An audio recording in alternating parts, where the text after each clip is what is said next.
So we're going to move on to our next segment where, again, we're bringing it back. It's an oldie, it's a goodie. And by oldie, I mean we did it in the first level, and now we're bringing it back in the third one. That is the Indie Spotlight. We like to spotlight independent games that we've played. And if you may have listened to us, or if you were listening closely in that What You Playing, you might have picked up on that we've all been playing a game called Warframe. And that is what we are spotlighting in the Indie Spotlight segment. So, let's see here. David, what you think about Warframe? All right, so before I even played it, one of my younger brothers is actually really into this game. He loves the game. He's talked to me about it quite often, and I was still unsure what I was getting myself into. So I picked Volt as one of the main starting characters, and I had fun with them. It was like he has a shocking ability, and just the fighting mechanics in this game is actually really good. It's very new to me. You can aim and run at the same time, which you can't do in a lot of games like Overwatch that I play. If you start running or jumping, you just unaim, and that's actually kind of annoying. But the gameplay, great. I really had a great time with it. Just running around, hitting people over and over and killing them. Just headshots with the bow and arrow, getting them stuck in the wall, which I didn't notice until you told me about it, Jeremy. And I was just like, that's awesome. But being the gamer that I am, the stories, the setting up, the character building, I'm just not into that. Just give me a map, give me a guy, and let me go kill things, is how I am. So, in my opinion, great game, but not for me. Some nuance there. Okay. Yes. Okay, Yes. I've got you. Yeah. Cory, what was your impression of Warframe? Yeah, first time I played Warframe was 2 weeks ago when you recommended it. I was surprised by it. You think of indie games, I kind of knew what it looked like, but when you think of indie games, you think of sprite-based graphics, you think of small mechanics. This is a AAA game. It's got a lot of depth to it, I feel like. The actual combat's a lot of fun. I love shooting the bow and arrow. I love wall running, double jump, all that good stuff, And I also picked the Volt, which I thought had a lot of cool abilities. And mixing all these together made for like a really fun like mission. And speaking of missions, I like how short they are. You can finish a mission in 5 to 10 minutes. You don't have to get into like an hour-long session. You can jump on, play for a little bit, and be done with it. It was a lot of fun. I would say it was very confusing. I don't play a lot of looter shooters, so maybe that's my own fault. But in the hub world, I had no clue what I was doing. So I just kept going mission to mission, which was kind of fun. But yeah, I did enjoy the game, and I think I'll continue playing it from time to time. So that's my little thought on it. Yeah, this is cool. This is partly kind of why I was thinking we could do Indie Spotlight on this, because I want to spotlight it because it is a great independent game. This is outside. They developed this and published this outside of the AAA sphere because they couldn't get funding, and they really had a hard time pitching the idea to different places to get the funding for it.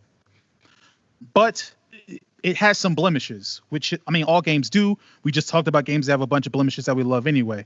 But Warframe, yes. The thing I love about Warframe, I think most people love about Warframe, is the combat. The combat is some of the most gratifying combat I've played in a lot of games, because when you shoot, even with something like the pistol, it has nice kick. You feel it good in the controllers. The controllers are tight. Nothing feels like it's just wandering or it's loose. You don't feel like you're playing a Fallout game. It's tight, nice aiming. It's the melee and everything is great. And obviously the maneuverability, the way your character moves. I would for people, if they want a frame of reference for it, for me, the first time I played it, I immediately thought back to a game called Vanquish for 360 that was developed by Platinum Games, I believe. Okay. The way you're able to move, how dynamically and different things like that is great. But you guys both mentioned confused or lost. Yes. The larger narrative and mechanics of the game are convoluted. They just are, and they've been that way since the beginning. And it's good to get you guys' impression as new players stepping in because, like I said, I haven't played it in maybe like a year and a half ago, or year and a half, and they haven't fixed it since. So it's still convoluted. There's a very active, robust wiki that's been developed by players for it, but that's one of the main issues that Warframe has is that it's convoluted and that it's less. It reminds me of Destiny. It's less a game of narrative and more a game of lore. So you have to dig into things. You have to really be investing a lot of time in the game to figure out what you're even really doing and who the main players are. And from there, you're able to kind of get a better grip of things. But it's narratively it's not the best. I think David, you said when we were going to our playthrough, you were taken to a scene, some cut scene, and you're like, where am I? What is this? What's happening here? Yeah. Yeah. I no idea what's going on. Yeah, you had no idea who this person was and why you do or don't like them. That's stuff that's in the game. That's one of the downsides of it. The other downside of it is, Cory, you mentioned it being a looter shooter. It is a looter shooter, and it is on the grindier side of being a looter shooter.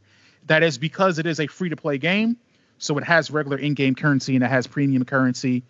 Premium currency you mostly have to pay for.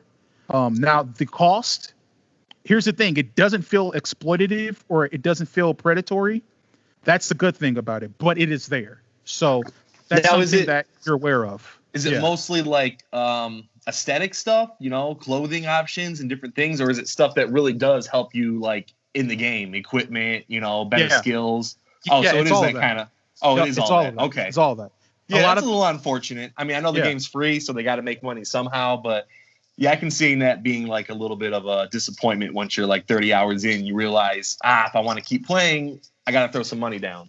Yeah, and it's also a game I would recommend that if you're going to get into playing it, if you're not going to play it with friends, you either have to play it a lot or you have to find some friends to play with because there's a clan aspect of it. And the clan is what allows you to go have access to a dojo. And that's where you can buy games or not buy games, but buy weapons or buy gear and do it that way using the in-game currency instead of the premium currency. So if you're someone that likes to play solo and you're not really into the clan stuff, that investment might not work for you because like for me, when I was playing it initially, a whole bunch, I was in a clan. Last time I logged in, they kicked me out because I wasn't on there as much. So, sorry, man. Right. That's how it works. That's how it works. I logged back on. You guys get me kicked out my clan. But that's one of the issues of it. But besides that, the reason I really wanted to spotlight is because I think this is a game and a developer that really is trying to be as customer or gamer first as they can with their approach to it. This is a free-to-play game. They have to monetize it. It's not predatory. It is grindy, but I do think based upon the combat, based upon the really cool suits and abilities you have, I think it's a really interesting game to spotlight. It's not perfect, but I think the principles behind the game are something that should be spotlighted. Yeah, I would say this, like when you see a free-to-play game, it's kind of almost like a dirty word unless you're like a battle royal. Battle royal free-to-plays are okay. Every other free-to-play, you kind of get an expectation of that game. And I'll say I had an expectation, but this game was way better than I thought it was. Once I actually got playing, got that combat, got that mission structure, I had a really good time with it. And I don't know, it's a good indie, and I would recommend anyone who's interested just to give it a try. It's free, Yep. Yes, it being an indie game, how it played and its smoothness, and besides the convoluity, or however you say that word, I was very, very pleased with it being indie. I was not expecting it to be as well made as it was. Yeah, definitely. Yeah, I'd say give it a try. Just that combat alone, I think it's top tier action, fast paced. Combat. I'm not going to say it's something like a Bayonetta or something like that, but like I said, Vanquish is probably the best reference I have for it. It feels really good. It feels really good to fly through those levels. Yeah, it felt great. Yeah. A lot of fun.